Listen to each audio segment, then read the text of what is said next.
아멘. 귀한 찬양 하나님 기뻐 받아주시는 줄로 믿습니다. 할렐루야.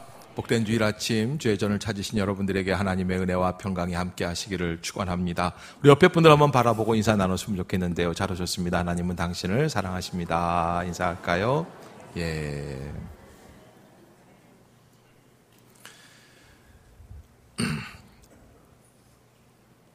지난 시간에 우리는 한 인간의 얼마나 처절한 고통이 있는 삶인가. 그래서 바울은 로마서 7장에서 사람이 할 수 있는 고백, 그는 믿음의 사람이고 구원받은 사람이고 거듭난 사람이고 은혜를 아는 사람임에도 불구하고 그가 일상의 삶 속에서 느꼈었던 것이 뭐라고 그랬습니까?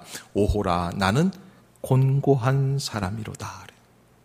오호라 나는 곤고한 사람이로다. 이 사방의 몸에서 누가 나를 건져내랴.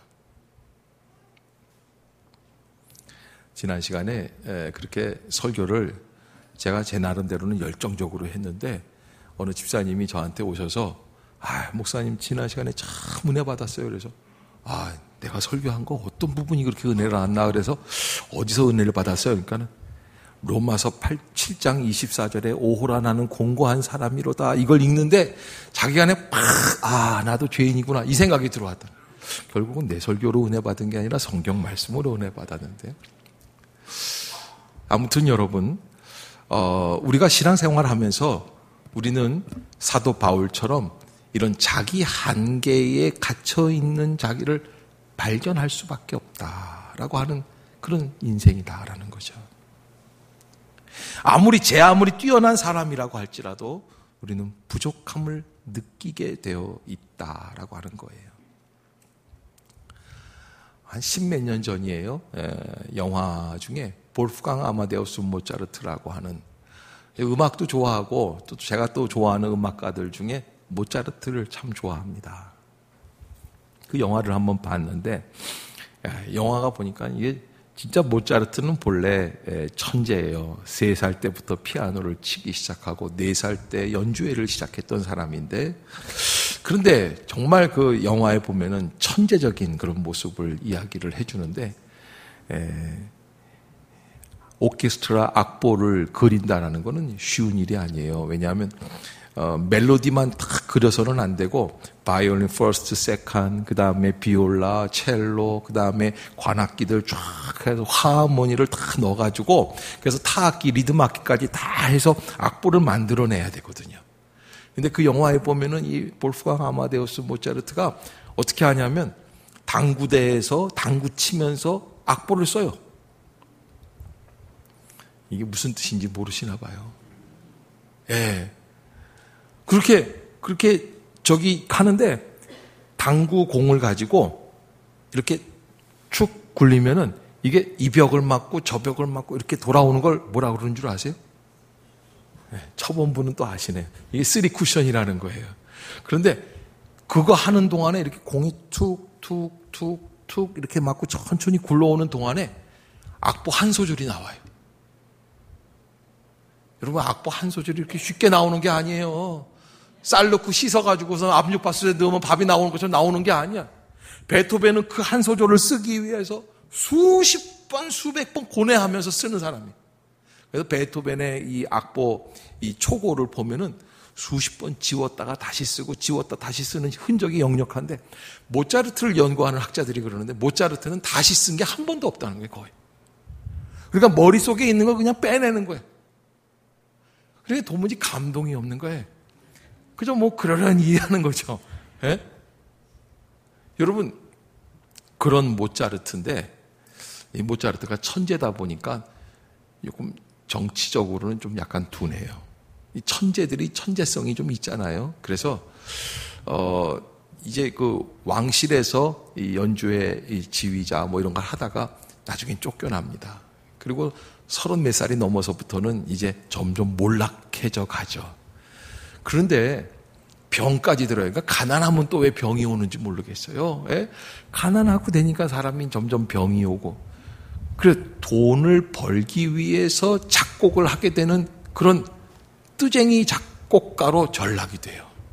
그때 모차르트한테 나타나서 모차르트한테 작곡을 해달라고 돈을 확 준 사람이 있는데, 이게 내려오는 이야기에 의하면 이게 정설은 아니에요. 샬리에리라고 하는 그 당시에 아주 왕실 그 음악 지휘자, 작곡가예요.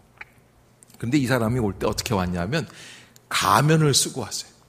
가면을 탁 쓰고, 가면 쓴 신사가 와서 돈 보따리를 탁 주면서 뭐라 그러냐면, 당신의 음악, 내가 이 돈을 줄 테니까 당신이 작곡을 하나 해달라. 그래서 작곡을 해주는데 그게 뭐냐면 레퀴엠이라고 하는 작곡이에요. 이게 레퀴엠이라는 건 진혼곡, 죽은 영혼들을 이렇게 위로하는 그런 진혼곡, 죽을 때 트는 장성곡 같은 거예요. 그 모차르트 레퀴엠 중에서 모차르트 레퀴엠이 또 제일 유명해요. 마지막에 죽으면서 쓴 곡이기 때문에 더 그런가. 그런데 그렇게 해서 이제 하는데, 이 사람이 원래 이제 뒷얘기는 샬리에르가 모차르트를 질투했다는 거예요. 모차르트의 천재성을 질투하는 거예요. 그래서 더 빨리 죽이려고 돈을 막 갖다 주면서 밤을 새워서라도 악보를 만들려고 그러는 거예요. 그러니까 거기에 그 영화에 보면은 모차르트가 침대에 누워서 그냥 뻔뻔뻔뻔뻔 하면서 이 작곡을 해나가는 거예요. 그냥 밤잠을 못 자고. 왜? 돈을 준다고 그러니까. 그 천재가요, 그 레퀴엠 작곡하다가 침대에서 어떻게 돼요? 진이 빠져서 죽어요. 죽어요. 자기도 그 죽음의 그림자를 나중에 얼마 안 남았을 때는 느껴요. 기침을 막 하고 몸이 쇠약해지고. 여러분, 천재 중에 천재라고 할 수 있어요. 보통 사람의 능력으로는 할 수 없는 일들을 해내가는 사람들인데도 불구하고 그 사람도 또한 역시 어디에 갇혀 있습니까? 오호라, 나는 곤고한 사람이로다. 이 사망의 몸에서 누가 나를 건져내려. 바울이 우리들에게, 우리가 다 그런 존재다. 아무리 신앙생활을 한다고 하지만은 우리가 깨닫는 게 뭐냐? 제정신 가진 사람으로 본다면 오호라, 나는 곤고한 사람이로다를 깨닫게 된다는 것이죠. 그런데 그렇게 이제 바울이 고백을 하면서 7장 25절 한 번 더 읽어봅시다. 지난 시간에 우리가 함께 했던 것인데요. 시작.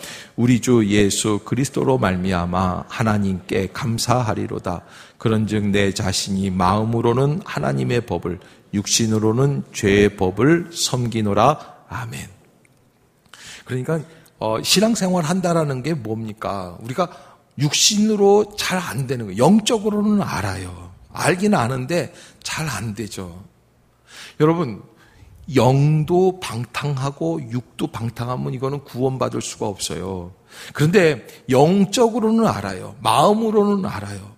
내가 이거 예수님 믿고 이렇게 해야지 되는데, 용서해야 되고 사랑해야 되고 또 주님 앞에서 기도해야 되고 전도해야지 되는데, 그런데 마음으로는 그게 되는데 육신으로는 무슨 법을 섬깁니까? 자꾸 죄의 법을 섬기게 되는 거예요.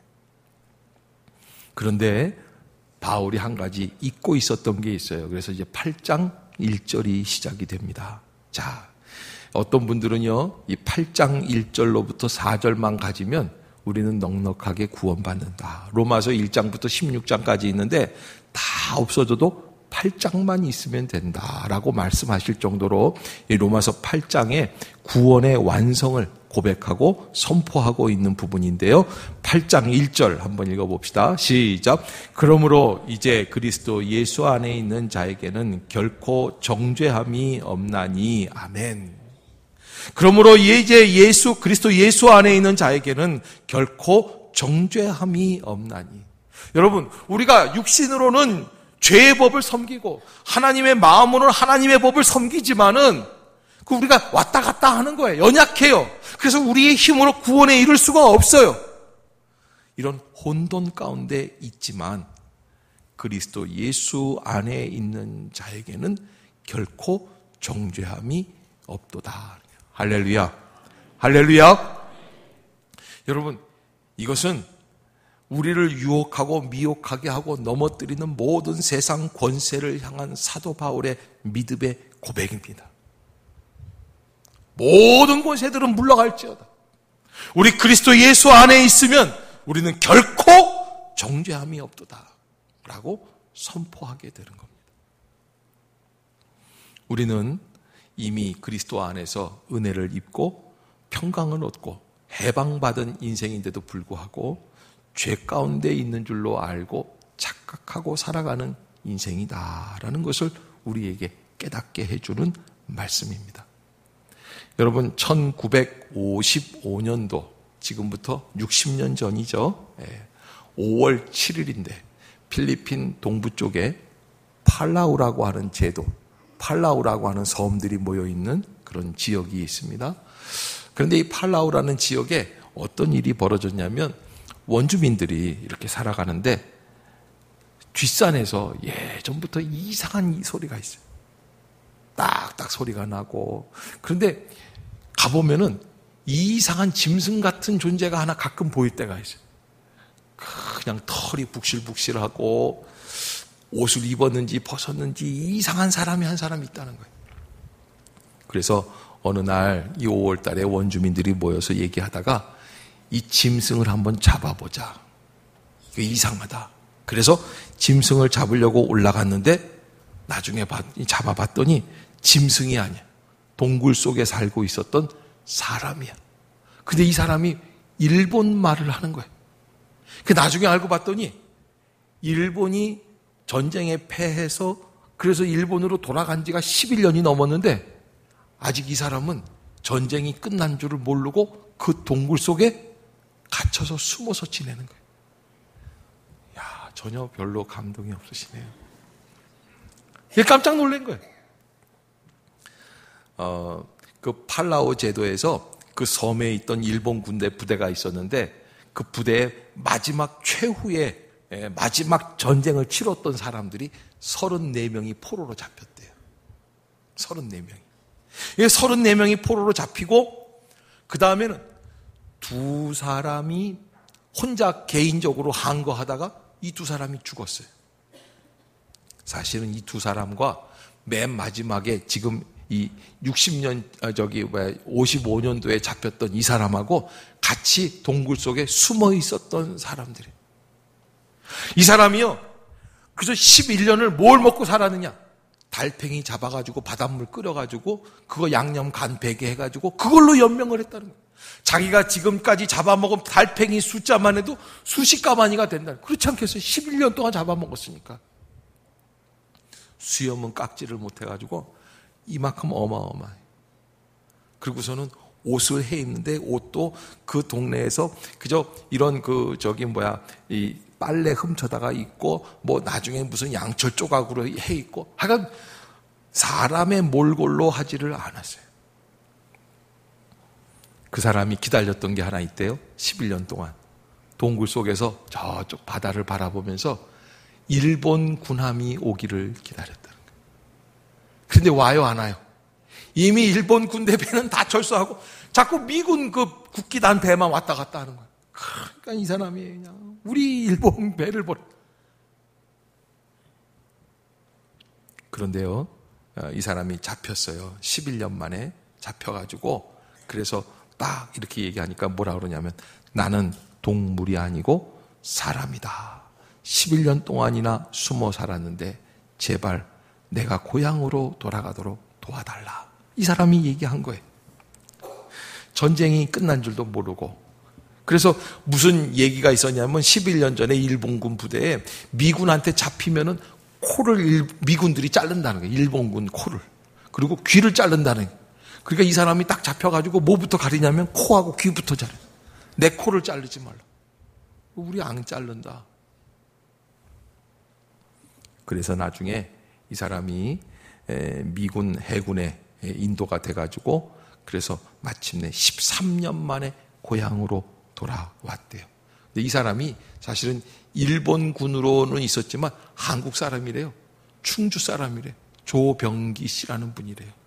그래서 뭐 30몇 살 때, 39살 때인가 돌아왔는데 충북 단양군 가곡면 덕천리 사람이에요. 근데 왔더니 벌써 부인은 다른 데로 제치로 나갔어. 야, 여자 믿을 거 못 돼요. 그래서 여러분 이 사람이요, 그 11년 동안의 동굴 속에 갇혀가지고 그냥 그렇게 있는데 사실은 전쟁이 끝났어요, 안 끝났어요? 끝났어요. 벌써 끝났어요. 끝났는데 알아요? 몰라요? 몰라요. 여러분, 모르면 소용없어요. 복음은 예수 그리스도의 십자가의 능력으로 우리가 구원받았음을, 할렐루야, 알고 믿는 줄로 믿습니다. 오늘 이 본문을 쓴 바울은 사실은 이 본문을 쓰기 전까지 그는 모르고 살았던 사람, 속아왔던 인생, 어떻게 속았습니까? 여러분, 예수 그리스도를 믿는 사람들을 사도 바울은 핍박을 했습니다. 그 사도행전 9장을 보면은 그가 예수 믿는 사람들을 핍박하기 위해서 시리아의 다마스커스로 여행을 가고 있습니다. 여행 가는 중에 갑자기 강한 빛이 나옵니다. 그러든지 뭐라고 그러냐면 자기 이름을 불러요. 사도 바울이 변화되기 전에 사울이라는 이름인데, 사울아 사울아 네가 왜 나를 핍박하느냐. 갑자기 공중에서 강한 빛이 나오면서 음성이 들리니까 사울이 말에서 떨어집니다. 그러더니 그 사람이 얘기하는 거예요. 뭐라고 얘기하냐면, 주여 니십니까? 도대체 누군데 나한테 당신을 핍박한다고 말을 하는 게 누굽니까? 그때요, 깜짝 놀라는 말씀이 들려요. 나는 네가 핍박하는 예수다. 그러는 거예요. 그 순간 바울이 지금까지 생각했었는데, 이 사람은 뭐라고 생각했냐면, 사람은 산 사람과 죽은 사람이 있다. 산 사람은 죽을 거고 죽은 사람은 죽은 거고, 그 죽은 사람이 다시 살 수가 있습니까? 없습니까? 없는 거예요. 지금까지 죽었다가 다시 돌아온 사람이 아무도 없어요. 그렇게 믿고 살아왔어요. 그래서 예수님을 믿는 사람들, 예수가 부활했다고 하는 저 사람들이 참 불쌍하고 바보 같은 놈들이다. 왜 죽은 사람을, 십자가에서 죽은 사람을 왜 자꾸 살았다고 믿느냐? 그런데 바울이 드디어 다메섹에서 예수님 믿는 사람들을 핍박하기 위해 가다가 예수님, 살아계신 그분의 음성을 들은 줄로 믿습니다.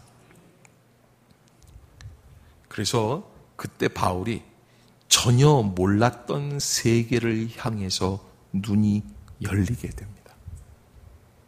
전혀 몰랐던 세계. 어떤 세계입니까? 죽어도 사는 세계. 할렐루야.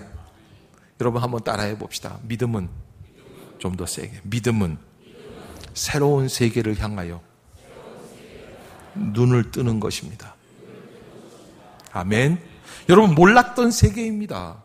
경험하지 못했던 세계입니다. 나는 안 된다고 생각했던 세계입니다. 그런데 죽은 자가 살아나는 세계가 분명히 있는 겁니다. 그 세계를 알게 된 거예요. 바울이 그것을 알고 깨닫게 되었어요. 제가 최근에 책을 한 권 읽은 책 중에 그런 책이 있어요. 이 최병호라고 하는 청년이 쓴 책인데, 부산 사람입니다. 중학교 때는 범어사에서 만든 중학교를 다녔어요. 그래서 불교 중학교죠. 거기 가서 이제 불교 중학교는 일주일에 한 번씩, 미션 스쿨은 일주일에 한 번씩 예배를 드리는데 불교 중학교는 일주일에 한 번씩 예불을 드린대요. 부처님 앞에 나가서 절하고 이 제사를 드리는 거예요. 그러면 학생 대표로 이 학생회장이 나와가지고 목탁을 친다는 거예요, 애들이. 땅땅땅땅 관세음보살 나무아비탑을 뭐 이렇게 치겠죠. 그러면 이제 자기가 외는 이 법경을 애들이 전교생이 다 따라서 외운다고 그러는 거예요. 그런데 얘가 보통 똑똑한 게 아니고 공부도 잘하고 리더십도 있고 운동도 잘하고 아이들한테 사랑받는 아이. 그러니까 이 아이가 이거 목탁 두들기면서 이걸 하면 전교생이 다 따라서 하는. 근데 부처님의 은혜가 크다. 그런데요, 희한한 일이 벌어졌는데, 고등학교를 가는데 그 친구가 대신 원서를 써주면서 잘못 써가지고 어느 학교를 갔냐면 불교 중학교 다니던 애가 미션 스쿨을 들어갔어요. 그래서 그 부산에 분이엘 고등학교가 있어요. 분이엘 중학교도 있고, 이 미션 스쿨에 기독교에서 세운 학교예요. 들어갔더니 놀라운 일들이 벌어지는 게 뭐냐면 일주일마다 뭘 해요? 예배를 드리는 거야. 그리고서는 이 일주일마다 수업 시간에 누가 들어와요? 목사님이 들어오셔서 성경을 가르치시는 거야. 구약 신약을 다 가르치시고 구원에 대해서 말씀을 해주시고. 이놈이 오기가 있으니까 그냥 끝까지 선생님, 그거는 거짓말이죠. 예수님이 죽은 거죠. 증거 내보세요. 그리고 뭐라고 그러냐면 맨 마지막에 목사님도 할 수 없는 거 있잖아요. 예수님 보여주세요. 아유, 저도요, 청년들 지도할 때 한 놈이, 걔도 부산대학 다니던 놈이에요. 똑같아. 나한테 그랬어요. 예수님을 보여달래. 자기는 본 것만 믿는데. 아니, 그 수련회 가가지고 나한테 예수님을 보여달라고 그러는데, 한참 설교하고 은혜가 쫙 되고 있는데, 목사님 예수님 보여주시면 믿겠습니다. 이놈만 내가 어떻게 그걸 보여줘? 그래서 내가 할 말이 없어가지고, 너는 본 것만 믿냐? 그러니까, 예, 저는 본 것만 믿습니다. 그래? 니네 엄마가 너 낳아준 거 믿냐? 사실이냐? 그랬더니 걔가 사실이래. 자기네 엄마 친엄마라는 거야. 그래서 내가 물어봤어요. 너 니네 엄마가 너 낳을 때 너 봤냐? 보긴 본 개뿔을 어떻게 봐요? 기억도 안 나지. 여러분, 우리가 본 것만 믿는 인생인 줄 아는데 아니, 사실 그렇지가 않아요. 아유, 한참 혼났어요. 그러니까 이 최병호라는 이 학생도 선생님한테 가가지고선 자꾸 보여달라고. 그런데 어느 날 이 선생님이 늘 웃으면서 이 학생을 지도하시는 가운데 하루는 천국과 지옥 얘기를 하신 거예요. 그런데 그날 참 하나님이 역사를 하시는데 어떤 역사가 일어나냐면 이 병호 마음 가운데 선생님이 말씀하시는데 하나님은 안 믿더라도 천국과 지옥이 있다는 건 사실이라고 생각이 되는 거예요. 그런데 선생님이 뭐라고 그러시냐면 이 천국에 가기 위해서는 누굴 믿어야 돼? 예수를 믿어야 돼. 선행을 하는 게 아니라 예수를 믿는 사람만이 천국에 들어갈 수 있다고 말씀을 하시는데 가슴에 큰 돌덩어리가 와서 쾅 때리는 것 같더라는 거예요. 아이, 불사, 나는 예수님을 안 믿는데 나는 지옥에 갈 것 같다라는 마음이 드는 거예요. 그래서요, 선생님을 막 쫓아갔어요. 울먹울먹 하면서, 선생님, 나 사실은 중학교 다닐 때 내가 저기 절간에서 세운 학교에서 내가 학생회장, 불교 학생회 회장도 하고 그랬던 놈인데 그래도 지금이라도 내가 예수님 믿으면 나 천국 갈 수 있겠습니까? 선생님이 붙들고, 그 목사님이에요. 붙들고 기도를 해줬어요. 영접 기도를 했어요. 근데 사실은 자기는 교회도 안 다니고 복음에 대해서 잘 모르는데 영접 기도를 하고 선생님한테 은혜를 받고 그리고 감동이 돼서 딱 역사하는데 마음속에요, 천국이 있다고 하는 확신이 확 들어오면서 나는 이제 구원받았다. 할렐루야. 그 은혜가 물밀듯 들어오는 거예요. 그러면서 하나님에 대한 세계가 쫙 눈앞에 펼쳐지는 거예요. 제일 먼저 생각난 게 뭐냐면 그래도 중학교 때까지 고등학교 올라와서도 여지껏 자기를 버리지 않은 친구들, 교회 나가는 자기 친구 중에 목사님 아들이 있는데 이놈이 꼭 이 절간 학교 다닐 때 말이죠, 이 목탁 치고선 자기가 하고 절하고 그러면은 안 따라하는 놈이야. 그 옆구리로 그 목탁봉으로 막 치는 거예요. 옆구리 찔르면서. 이놈의 자식 너 절 안 해? 야, 나는 목사 아들인데 어떻게 내가 저 부처님 그 형상 앞에서 절을 하겠냐. 나 좀 봐줘라. 근데 그 친구가 늘 끊임없이 자기를 여기 교회 가자고 이렇게 설득하고 그랬다는 거예요. 그런데 예수 믿자마자 제일 고마웠던 게 그 친구. 몇몇 친구들. 자기한테 천국 가자고 얘기했던 친구들. 또 두 번째로 만난 친구들이 어떤 친구냐. 예수 믿는데 전도 안 한 친구들. 가서 그랬대요. 니들은 어떻게 예수 믿는다는 놈들이 그 좋은 천국을 놔두고 왜 나한테 천국 가자는 얘기를 안 했느냐. 그러니까 네가 하도 열심히 믿고 있으니까, 불교를 믿고 있으니까 거기다 얘기를 안 한 거지. 그래서 이 병우라는 사람이 나중에 분이엘 고등학교 수학 선생님으로 오게 돼요. 그리고 부산에서 언제 한번 우리 교회 한번 모셨으면 좋겠는데 청년들 대상으로 길거리 노방 전도하는 거예요. 전도 왕이 되었어요. 그래서 지금도 수없이 많은 영혼들을 전도하고 있는 그러한 전도 일꾼이 되었어요. 여러분, 새로운 세계를 향해서 눈을 뜨는 겁니다. 내가 지금까지 아니라고 생각했던 생각, 몰랐다고 생각했던 생각. 그런데 믿음이라는 것은 그 놀라운 세계가 실존하고 있다는 것을 내 마음속에 받아들이는 것입니다. 할렐루야. 할렐루야. 그러면 어떻게 됩니까? 1절부터 다시 한번 봅시다. 8장 1절 시작. 그러므로 이제 그리스도 예수 안에 있는 자에게는 결코 정죄함이 없나니. 여러분, 우리가 예수 그리스도를 영접하고 새로운 인생을 살아가면서 제일 먼저 느끼는 게 뭡니까? 정죄함이 없는 인생을 사는 거예요. 우리가 부족하고 연약했지만은, 죄 가운데 있었지만은, 주님은 우리를 구원하여 주시는 능력이 있는 줄로 믿습니다. 하나님 반드시 그러한 은혜와 능력을 우리에게 베풀어 주신다는 거예요. 왜? 2절을 볼까요? 2절 시작. 이는 그리스도 예수 안에 있는 생명의 성령의 법이 죄와 사망의 법에서 너를 해방하였음이라. 아멘. 여러분, 우리가 구원 얻게 되는 것은 무엇입니까? 예수의 법, 예수의 법이 무엇입니까? 생명의 성령의 법입니다. 우리의 법은 무엇입니까? 죄와 사망의 법입니다. 우리가 아무리 법을 정하고 우리가 아무리 노력을 한다 그래도 우리는 어디 안에 갇혀 있습니까? 죽음 안에 갇혀 있는 존재입니다. 그런데 예수의 생명의 성령의 법은 우리를 죄와 사망의 법에서 건져내시고 해방시켜 주시는 줄로 믿습니다. 변화되는 거예요. 그러면 어떤 결과가 벌어집니까? 3절 시작. 율법이 육신으로 말미암아 연약하여 할 수 없는 그것을 하나님은 하시나니 곧 죄로 말미암아 자기 아들을 죄 있는 육신의 모양으로 보내어 육신의 죄를 정하사. 아멘. 뭐라고 말씀을 하신 거예요? 우리는 연약해서 할 수 없는 그것, 그게 뭡니까? 인간을 구원의 길로 이끌어가는 거예요. 죄 가운데 빠져 있어서 아무리 애를 써도 죄 속에 멈춰 있는 저희들인데, 그런데 예수님은 십자가의 능력으로 우리를 건지셔서 단번에 천국의 인생으로 변화시켜 주시는 줄로 믿습니다. 그것이 바로 우리가 믿는 복음의 핵심입니다. 나는 할 수 없습니다. 그러나 예수의 생명의 성령의 법은 죄로 말미암아 우리를 죽어가는 자리에서 다시 한번 예수 그리스도의 능력으로 건져주시는 줄로 믿습니다.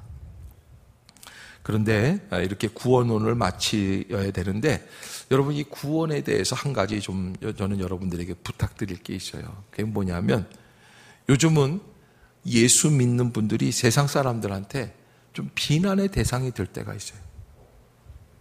비난의 대상이 되는 이유가 있습니다. 그것은 교회가 사람들이 점점 줄어가기 때문이 아닙니다. 교회가 큰 교회를 세웠다고 해서 비난의 대상이 되는 게 아니에요. 여러분, 교인들이 비난의 대상이 되는 이유가 어디에 있는 줄 아세요? 구원을 받았다고 믿는데 구원받은 자다운 삶의 열매가 있다 없다? 없다는 거예요. 그게 우리 신앙의 한계예요. 근데 왜 이렇게 됐느냐? 여러분, 이 일에 있어서 가장 중요한 거는 구원론을 너무 가볍게 받아들이는 거예요. 어떻게 받아들이냐? 제가 지금 여러분들한테, 여러분 예수님이 살아계신 걸 믿습니까? 아멘. 그럼 그분이 우리를 건져주신 줄로 믿습니까? 아멘. 그럼 우리 구원받은 백성인 줄로 믿습니까? 아멘. 그럼 천국 간 줄로 믿습니까? 아멘. 아멘 몇 번 한 거예요? 아멘 4번만 하니까 천국 가. 여러분, KTX 표 한 번 끊으려고 그래도 행신역 가가지고선 얘기하고 뭐하고 뭐 돈도 내야 되고 뭐 그래야 되는데, 이건 뭐 아멘 4번만 하니까 천국 가는 거야. 그리고 집에 가서 뭐 하는 거야? 또 죄 짓는 거야. 가벼운 구원론이 문제다라는 거예요. 여러분, 나는 아무것도 안 하고 손 하나 까딱 안 하고 하나님이 밥에다가 물 말아가지고 김치 얹어가지고 아해라 해가지고 쏙 넣어주는 구원은 없어요. 그거는 가짜예요. 작년에 세월호 사건이 우리 국민들의 마음을 아프게 했는데, 이 세월호 사건 때 핵심이 되었던 구원파라는 집단이 있습니다. 그런데 이 구원파에서 말하는 얘기가 무슨 얘기냐면, 하나님께서 주시는 구원은 째째한 구원이 아니라는 거예요. 이 째째한 구원이 아니라는 게 무슨 얘기냐면, 인간이 한번 하나님과 약속을 탁 하고 계약을 하면은 어떻게 돼요? 그러면 그 계약은 영원한 거야. 그러면 내가 죄를 심지어는 사람을 죽여도 영원한 거야. 사기를 쳐도 영원한 거야. 여러분, 그거 그렇지 않아요. 그거는 영원한 게 아닙니다. 그건 하나님을 우롱하는 겁니다. 믿는 자답게 살아야 됩니다. 오늘 본문에서 1절에서 예수 안에 있는 자에게는 결코 정죄함이 없다고 그랬어요. 우리가 내가 하고 싶은 대로 마음대로 하고 가서 욕하고 미워하고 시기하고 도둑질하고 간음하고 별의별 짓을 다 하면서, 여러분, 제가 목회하면서 안수 집사 2분, 권사님 1분 바람난 걸 봤어요. 그런데 이거 왜 그랬냐면 제가 담당하던 교구에서 일어난 일이었고, 그분을 교회에서 이렇게 출교를 시키는 거예요. 직분을 도로 내려놓는 일이에요. 그 일을 제가 담당을 해서 재판국까지 가지 않고 미리 남의 유부녀를 유혹을 했으니까요. 이게 안수 집사로서 자격이 없잖아요. 제가 그래서 너무 비통한 마음으로, 박 집사님이라는 분이에요. 마주 대화해서 얘기를 하는 거예요. 집사님, 내가 할 말이 없어서, 그때가 제가 아주 젊었을 때, 그러니까 38살 때였으니까요. 집사님 도대체 왜 그랬어요? 근데 38살짜리 목사라고 얕본 것 같아요. 뭐라 그러냐면 싹 웃더니 이렇게, 박 집사, 목사님 모르세요? 그래서 뭐려? 예수님이 서로 사랑하라고 그랬잖아요. 와, 얼마나 열받든지요. 여러분, 예수님이 사랑하라는 말씀은 남의 집 유부녀, 남편이 배 타고 멀리 해외를 나갔는데 자기가 왜 신방을 갑니까? 목사가 신방을 가든지 가더라도 자기가 신방을 갔어요. 나는 그것도 모르고 사실은 새가족부에서 같이 이렇게 하는데, 일을 하는데, 아무개 집사 요즘 뭐해? 그러더니 아유 뭐 그냥, 그러니까 그 물에 그 밥에 그 나물이에요. 서로 맞는 거야. 아, 요즘 너무 심심해. 그러면 내가 신방 한번 가볼까? 난 그래서 장난인 줄 알았어. 진짜 신방을 간 거야. 그래서 바람이 났어요. 여러분, 우리가 하나님의 구원을 너무 가볍게 여겨요. 내가 마음대로 살아도 된다고 생각을 해요. 그러면 하나님은 컴퓨터에서 기계가 말하는 것처럼 그냥 구원시켜 줄게. 그래서 적당히 살다가 적당히 죽으면 그냥 천국 가자. 이것으로 알아요. 여러분, 구원은 그런 게 아닙니다. 구원은 죽어도 예수 안에 있지 않으면 우리가 구원에 이를 수가 없습니다. 예수 안에 있다는 건 내 마음대로 행동하는 게 아닙니다. 내 마음대로 말하고, 내 마음대로 미워하고, 내 마음대로 시기하고, 내 마음대로 거짓말 행하고, 내 마음대로 남을 욕보이고, 남을 행패를 부리고, 남에게 손해를 끼치는 인생을 사는 게 아니에요. 내 마음대로 생각조차 하지 않으면 안 돼. 생각도 마음대로 하면 안 돼. 예수 그리스도의 십자가의 은혜를 받은 자답게 살아야 돼. 그렇게 산다고 해도 우리가 죄가 있음을 깨달아요. 부족한 게 느껴지는 거예요. 왜? 우리가 숨 쉬는 존재이기 때문에. 그 부족함을 가지고 나아갈 때 주님이 용서해 주신다는 거예요. 할렐루야. 여러분, 복음의 구원의 역사를 내 마음대로 애들 장난감 돌듯이 하지 마십시오. 교회를 무슨 놀이터 다니듯이 다니지 마세요. 우리가 하나님 앞에 나와 있고 예수 그리스도의 복음을 믿는다는 건 아주 심각한 이야기입니다. 죽느냐 사느냐의 문제입니다. 예수의 생명이, 내가 예수 안에 거함으로 예수의 생명의 성령의 법이 나를 죄와 사망의 법에서 구원시켜 주실 성령의 능력을 내가 믿고 그 믿음대로 살아가고 있는지, 하나님이 안 계신 것처럼 밖에 나가서 거짓부렁하고 내 마음대로 살아가고 죄와 타협하고 죄 지으면서 살다가 교회만 오면 목사님이 아멘 믿습니까? 아멘 아멘 아멘 4번만 하면 구원에 이르는 그런 이상한 종교가 아니라는 거예요.